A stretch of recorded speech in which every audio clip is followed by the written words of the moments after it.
আগে যে বলা হলো ওদের রিলেশনের কথা, আসলে রিলেশন থাকলে এইভাবে মারা যায় না বাচ্চা, এইভাবে আমার মেয়ে কেন মারা যাবে, ওকে ছোট বাচ্চা।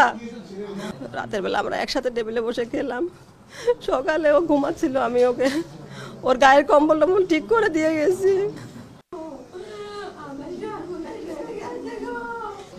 আমি 8টায় বেরিয়ে গেছি বাসা থেকে। আমার মেয়ে 11টার সময় আমাকে ফোন দিল, মা আমি একটু এই যে এখানে একটু পড়াশোনার ব্যাপারে একটু ফ্রেন্ডের বাসায় যাব। তো পরে আমি বললাম ঠিক আছে তাড়াতাড়ি চলে এসো, পাশেই যাই, ওর ফ্রেন্ডের বাসা আছে ওখানে যাই। তো পরে আমি বললাম তাড়াতাড়ি চলে এসো, বললো আচ্ছা। পরে সে আমাকে 11টায় ফোন দিয়েছিল, তারপরে আমি শুনলাম বাসায় এসে শুনলাম যে ও নাকি 12টায় বেরিয়েছে বাসা থেকে। তারপরে আমাকে সোয়া 1টার দিকে ফোন আসলো, একটা ছেলে ফোন করে, জিহান নামের ছেলেটি আমাকে ফোন দিয়েছিল, বললো আন্টি আনুষ্কা অসুস্থ, আপনি একটু হসপিটালে আসেন। আমি বললাম অসুস্থ মানে, ও তো ভালো মেয়ে বের হইলো, ও তো অসুস্থ ছিল না। বললে হ্যাঁ আমাদের সাথে ছিল, ও অসুস্থ হয়ে গেছে, সেন্সলেস হয়ে গেছে হঠাৎ করে। পরে আমি তখনই অফিস থেকে বেরিয়ে সিএনজি নিয়ে হসপিটালে আসলাম। আসার পরে আমাকে ভেতরে ঢুকতে দিল না, বললো মারা গেছে। এখন আমি ডাক্তারদের সাথে কথা বলার অনেক চেষ্টা করেছি যে কোন ডাক্তার তাকে ইমার্জেন্সিতে আনার পরে কোনো না কোনো ডাক্তার তো দেখেছে, তো ডাক্তাররা কোন অবস্থায় পেলো আমি এটা জানার জন্য অনেকবার চেষ্টা করেছি যে আমি ডাক্তারের সাথে কথা বলবো, কিন্তু কোনো ডাক্তার আমার সামনে আসেনি। আর ওই ছেলেকে জিজ্ঞেস করলাম যে তুমি কোথায়, ও তোমার সাথে কোথায় গিয়েছিল? তখন বললো আমার বাসায়। আমি তোমার বাসায় কেউ আছে? বললো যে না। তাহলে তুমি তোমার বাসায় কেন নিলে, তোমরা কে কে ছিলে? বললো আমরা 4 ফ্রেন্ড ছিলাম। কোনো মেয়ে, ওর নাম জিহান। তো কোনো মেয়ে ফ্রেন্ড ছিল? বললো না, আমরা 4টা ছেলে ফ্রেন্ড ছিলাম। তো আমি বললাম তুমি মেয়ে ফ্রেন্ড নাই কেন নিয়ে গিয়েছিলে? বললো যে এমনি ওকে এমনি নিয়ে গেছিলাম। পরে আমি বললাম যে তাহলে ও মারা গেল কিভাবে? পরে বললো যে ও সেন্সলেস হয়ে গেছিলো হঠাৎ করে, পরে আমি হসপিটালে নিয়ে আসি। শেষে ওখানকার আমি অনেক নার্সটারদের জিজ্ঞেস করলাম, বললো না। ডাক্তারের সাথে আমার কথা হয় নাই, কিন্তু আমাকে যখন ভিতরে দেখতে দিল 1.5 ঘন্টা পর আমাকে দেখতে দিল, তখন দেখি যে ওর শরীর পুরা ফ্যাকাশে হলুদ হয়ে গেছে, ও চেহারা দেখার মতো নাই, আর প্রচুর ব্লিডিং হচ্ছে। ওর উপরে খুব টর্চার, শারীরিক নির্যাতন করা হয়েছে। আমার মেয়ে সুস্থ, আমি রাতের বেলা আমরা একসাথে টেবিলে বসে খেলাম, সকালে ও ঘুমাচ্ছিল, আমি ওকে ওর গায়ের কম্বল টম্বল ঠিক করে দিয়ে গেছি। পরে আমি যখন ওখানে অনেকগুলি পুলিশ ছিলেন, পরে তারা ওই ছেলে 4টাকে ওখানে তখন রেখে দিল। আমি প্রধানমন্ত্রীর কাছে বিচার চাই। একটু আগে যে বলা হলো ওদের রিলেশনের কথা, আসলে রিলেশন থাকলে এইভাবে মারা যায় না বাচ্চা, এইভাবে আমার মেয়ে কেন মারা যাবে, ওকে ছোট বাচ্চা। ওর উপরে যদি শারীরিক নির্যাতন না করা হবে তাহলে ও কেন মারা যাবে, ব্লিডিং কেন হবে? ওর প্রচন্ড ব্লিডিং, এখনো সম্ভবত ব্লিডিং হচ্ছে। আমি বিচার চাই প্রধানমন্ত্রীর কাছে, আমি বিচার চাই। এরকম আমার মতো বুক খালি যেন আর কোনো মায়ের না হয়। আমার বাচ্চাটা কিভাবে কি হয়ে গেল আমি কিছু বললাম না। আমার বাচ্চা ওর ফ্রেন্ডের মাদের কাছে আপনারা জিজ্ঞেস করতে পারেন আমার মেয়েটা কেমন ছিল।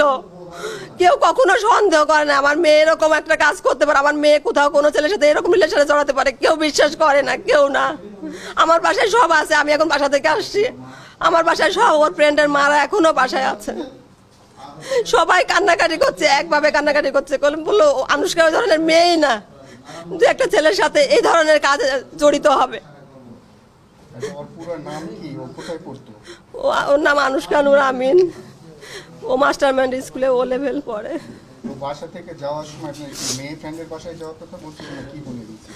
না, আমাকে বললো যে মা আমি যে সামনে যাচ্ছি, ওই হ্যাঁ মেয়ে ফ্রেন্ডের কথাই বললো যে আমার একটু কাজ আছে, একটু পড়া দেখবো, আর ওখান থেকে একটু ঘুরে চলে আসবো বাসা থেকে। এই আমাকে বললো 11টায়। না, আমি অফিসে। আপনি কোথায় কি জব করেন? আমি ঢাকা সাউথ সিটি কর্পোরেশনে আছি। আমার বাসায় আছে আমার একজন সার্ভেন্ট, আরো 2 বাচ্চা থাকে, এক ছেলে এক মেয়ে। বিজনেস করে ও। হ্যাঁ, ওর অফিসে ছিল। আচ্ছা, এই যে যে ছেলেদের বিরুদ্ধে অভিযোগ, এদের সম্পর্কে কিছু জানতেন আপনি আগে থেকে? না আমি জানতাম না, তবে আমি এই যে এখন বাসায় যাওয়ার পরে ওর ফ্রেন্ডের একটা ভাই আছে, মানে A-level পড়ে, তো ওর ফ্রেন্ডের ভাই বলল যে জিহানকে সে আগে থেকে চিনে, তো ও বলল যে সে তো ভালো ছেলে না, ও এরকম ঘটনা আরও ঘটিয়েছে, এর আগে ওর অনেক রেকর্ড আছে এই ধরনের কাজ করার। আচ্ছা, আন্টি কি বলবেন যে আপনার মেয়ে কি বলে বাসা থেকে বের হয়েছিল, আজকে কোথায় ছিল সেটা বলবেন?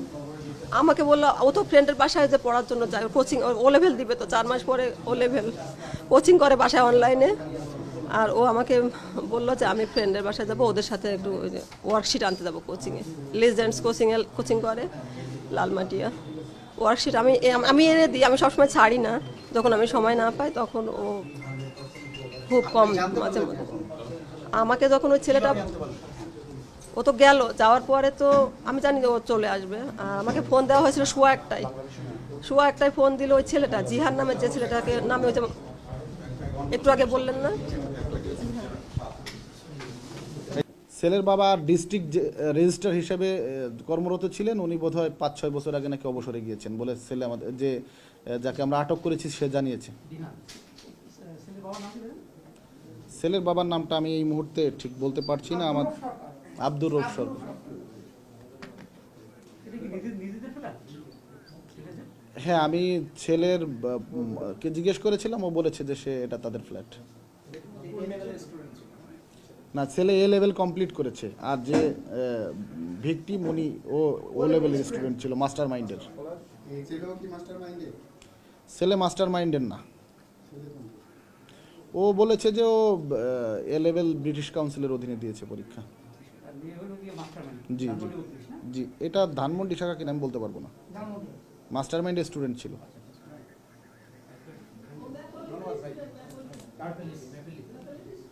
ও ম্যাপল্লি, সরি, ওনার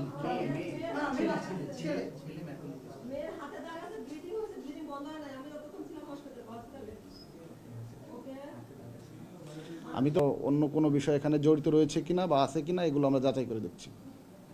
ও কি ওর একার কথাই বলছে নাকি আরো কেউ? না, ও ওর একার কথাই বলেছে এখন পর্যন্ত। ওর স্পটটা কোথায় ছিল, ঘটনাস্থলটা? ঘটনাস্থল ও যেটা বলেছে যে ওদের বাসার ঠিকানা হচ্ছে 63/4 ডলফিন গলি, কলাবাগান। এটার দ্বিতীয় তলা D2 এই ফ্ল্যাটে ঘটনা। আমরা ওখান থেকে যে প্রয়োজনীয় আলামত এগুলো জব্দ করেছি এবং সেগুলো প্রোফাইলিং করছি। আমরা সকল দিক খতিয়ে দেখছি যাতে পূর্ণাঙ্গ তদন্তে প্রকৃত দোষীকে আমরা শনাক্ত করে তার বিরুদ্ধে কঠোর আইনানুগ ব্যবস্থা গ্রহণ করতে পারি। আলামত আমরা যেগুলো ওখানে পেয়েছি, যে ব্লিডিং এর যে কিছু সোয়াব পাওয়া গিয়েছে, তারপরে রক্ত মাখা কিছু জিনিসপত্র পাওয়া গেছে, এগুলো আমরা